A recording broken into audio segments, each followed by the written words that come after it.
everyone, I am filming I want to say quick, but I hesitate to say quick because every time I say quick, it turns into like 20 minutes.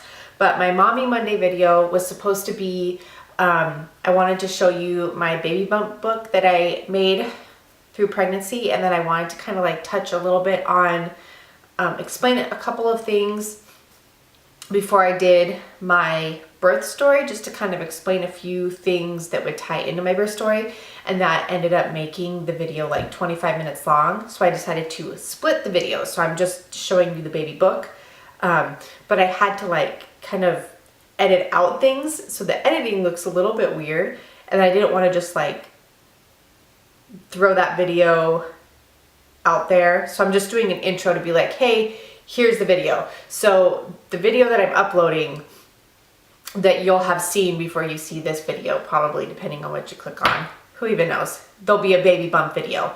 The one that you're about to watch is just me kind of talking a little bit on what my mindset was going into birth. And so I touched a little bit on the fact that I didn't want medication. So I didn't want Pitocin.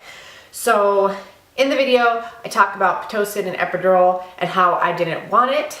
And I didn't really explain what it was. And I did say, like, if you want me to talk about that more in depth, I'll make other videos, which I will do. And so I will just quickly say what it is. That way you're not, like, if you don't know what it is, you won't really know what I'm talking about. So just to be clear, oxytocin is a body's natural hormone. It is secreted in birth. So when you go into labor, it's secreted in birth, and that's what helps you have your contractions. So it says, however, when you are given Pitocin, you are placed on regulated intravenous pump to regulate the amount of Pitocin to a steady flow. Therefore, Pitocin-induced contractions are different from your body's natural contractions in strength and effect. With Pitocin, the induced force of the contractions may decrease uterine blood flow. This is also done during a natural contraction, but not for as long of a period and not as close together, therefore reducing the oxygen to the baby. And then it goes on, and then it talks about side effects. And then an epidural blocks, pain. You don't always get 100% pain-free. Some people still feel it. Sometimes it only goes to one side of your body.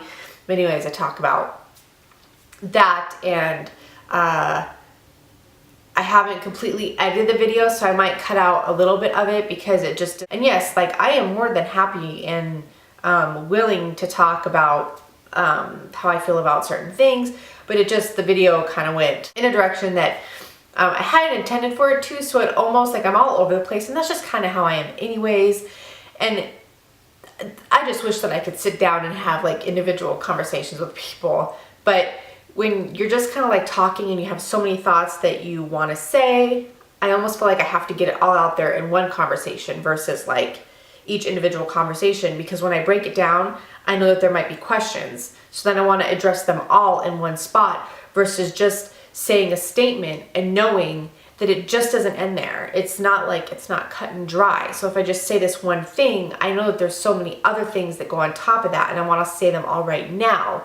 But it's not feasible to say it all right now because nobody wants to watch a 45-minute video, So anyways, see, this introduction is like the longest introduction ever. I know, not really, but still. So I just wanted to kind of explain that a little bit, and then you'll see that I look different because it's a different day that I filmed that video. What this video is kind of be a little bit of about. And then my next video should be my birth story. And that should be next Monday. Granted, nothing comes up in between then.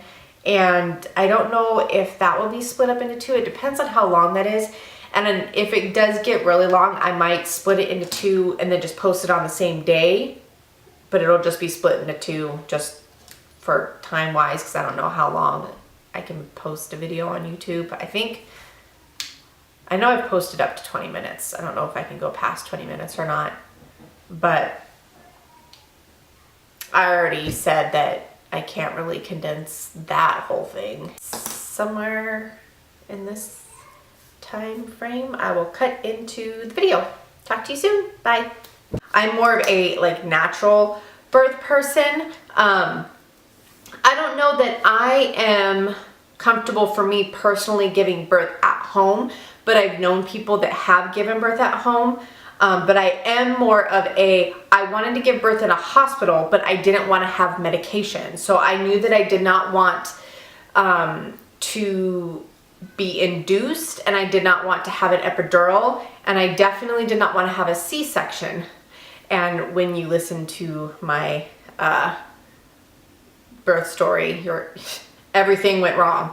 But I do believe that it started with Pitocin, and I just wanted, you know, when I think when I talk about my birth story and I say that they started me on Pitocin and it has a negative connotation, and I don't go into detail because I don't want to derail that. I just wanted to kind of pre-explain that now.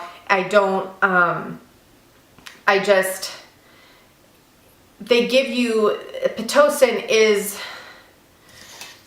see, I feel like I should make a separate video on that. And if you're interested in that, please let me know. And my opinions, I just want to make this clear, my opinions on it are not a judgment, and there's a lot that I didn't know about childbirth before I was pregnant, and there was just so much that I didn't know until I felt like it was almost too late for me, and I think I mentioned this when I was talking about the week by week thing, and where I ended up wanting to have a more natural birth experience, and the book didn't talk about doing that until like the 30s weeks, where I'm like, hey, this would have been good in the first trimester, where I could have like had more time to prepare and like mentally prepare myself, and they didn't do that.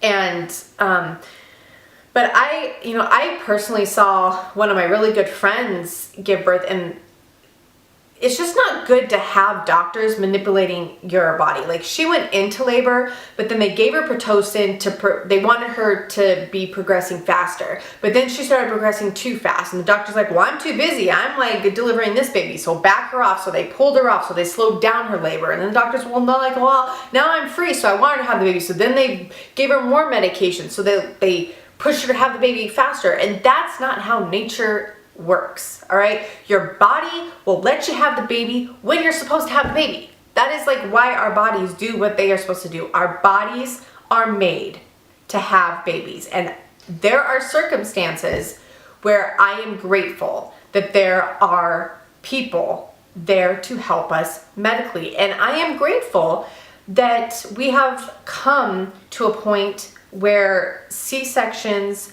are an option to have when mother and baby are in danger, and that is a way to save a life. But it shouldn't be the norm, and C-sections have become a norm. Walking into the hospital and being like, I'm just gonna have an epidural and like checking out is the norm. If you sit down and you look at the facts of what an epidural actually does to your body and what it does to your baby, it's not good. The pros and cons are not good. Pitocin, it's not good. What it does to your body. I would highly recommend that you watch The Business of Being Born. I did not watch this until after I had my daughter. And I started to cry, and I'm starting to tear up already. Because a part of me actually, like, I watched it, and it pretty much almost describes exactly why I had the complications that I had. And like, I can't even think about my birth experience without getting emotional, because it was everything that, like, I just never, like, I knew not to go in with high expectations, because I know that birth can't be this dream that you make it. Like, you shouldn't go into a hospital being like, I want this and this and this and this and this, because you can't force it. It's a natural body thing. You can't time it. It'll happen the way it's supposed to happen, and your body God created it to do what it's supposed to do. And who knows, like, I don't know if things would have ended up the way they would have ended up. You know, like, I can't predict that. I can't go back in time and know.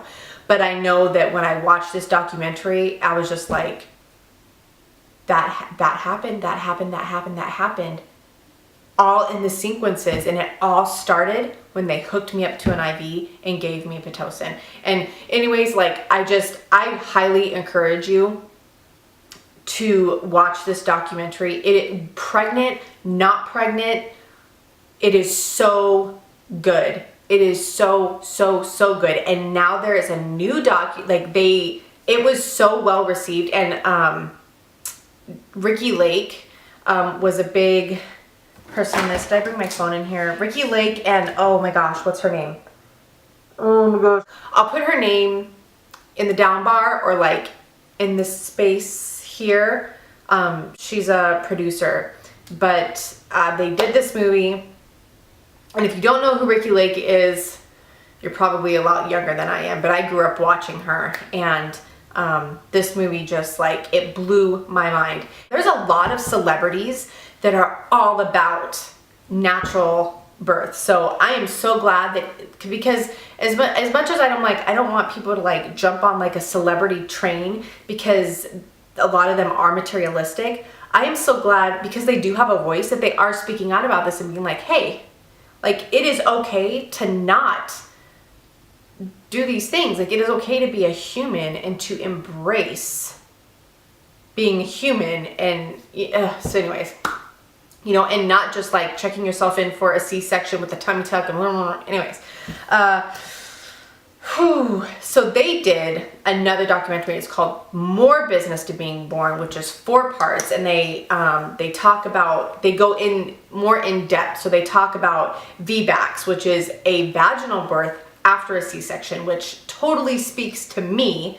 They talk about doulas, so important, because they talk about them in Business of Being Born, but this like goes in depth. They have interviews with celebrities that have done home births. I am just so excited about this, and that people are talking about it. And there's more documentaries. There's one called One Birth. I went to a screening. The filmmakers actually came and they shared it with us, and I talked to them, and I'll put their link down below. That was about midwife, and I was just so moved, and it just really just spoke to me. And I just wish that I had known about this. I wish that I had filled my mind with all this information beforehand. But growing up, to me, it was, you get pregnant, you go to the hospital, you have your baby, and you leave. And everyone around me, when I said that I wanted to go med-free, you know, in which that I didn't want to have an epidural, they're like, oh, you're crazy. You're crazy. Just get them. Why put yourself through pain? To share this with you, because I've been sharing everything else.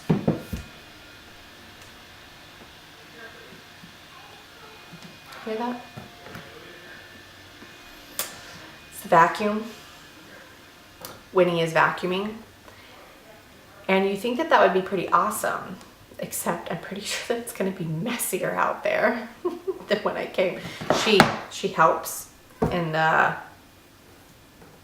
it's never actually cleaner than when she started, but it's still pretty cute. All right, so I think next week will be my birth story. And thank you guys for bearing with me, and I hope that this video, I get passionate about things, and so I do get passionate, and my main goal is to be supportive of every mom in every way, and my main message is to just educate yourself and make the best decision for you and your family. But the main thing is to just make sure that you have information and don't listen to like what your friends are doing. I love you guys, and just let me know what you're thinking. If you have any questions, please leave comments down below. I would love to hear from you, and I will talk to you all soon. Bye. So I found my planner from 2011, and I forgot this, but I took belly dancing classes. Check that. Oh, I guess you can't read it. Ah. Belly dancing.